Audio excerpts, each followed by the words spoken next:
হঠাৎ রাষ্ট্রপতি শাহাবুদ্দিন চুপ্পুর পদত্যাগে দেশের সর্বোচ্চ সাংবিধানিক পদে শূন্যতা তৈরি হয়েছে। পরবর্তী নির্বাচনের পূর্বে ভারপ্রাপ্ত রাষ্ট্রপতির দায়িত্ব পালন করবেন স্পিকার হাফিজউদ্দিন আহমেদ। কিন্তু রাষ্ট্র কিভাবে একজন রাষ্ট্রপতিকে বেছে নেয়, এর প্রক্রিয়াই বা কেমন, চলুন জেনে নেওয়া যাক।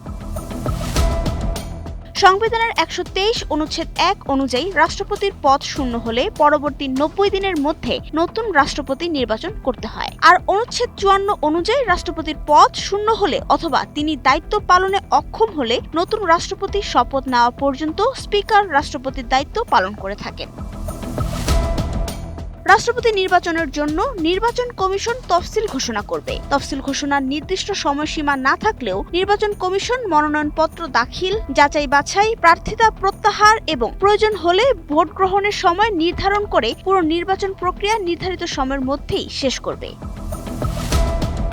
কোনো ব্যক্তি রাষ্ট্রপতি নির্বাচনে অংশ নিলে তাকে অবশ্যই বাংলাদেশের নাগরিক হতে হবে। সেই সাথে বয়স ন্যূনতম ৩৫ হতে হবে। এছাড়া একই ব্যক্তি সর্বোচ্চ ২ মেয়াদ রাষ্ট্রপতির দায়িত্ব পালন করতে পারবেন।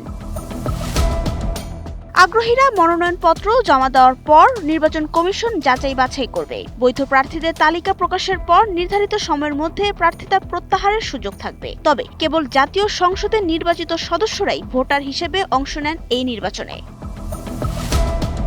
যদি একাধিক বৈধ প্রার্থী থাকেন তাহলে জাতীয় সংসদ ভবনে গোপন ব্যালটের মাধ্যমে ভোট গ্রহণ অনুষ্ঠিত হবে। সংখ্যাগরিষ্ঠতা অর্জনকারী রাষ্ট্রপতি হিসেবে দায়িত্ব গ্রহণ করবেন। তবে যোগ্য প্রার্থী যদি একজন হয় তখন তাকে রিটার্নিং অফিসার বিনা প্রতিদ্বন্দ্বিতায় রাষ্ট্রপতি ঘোষণা করতে পারেন।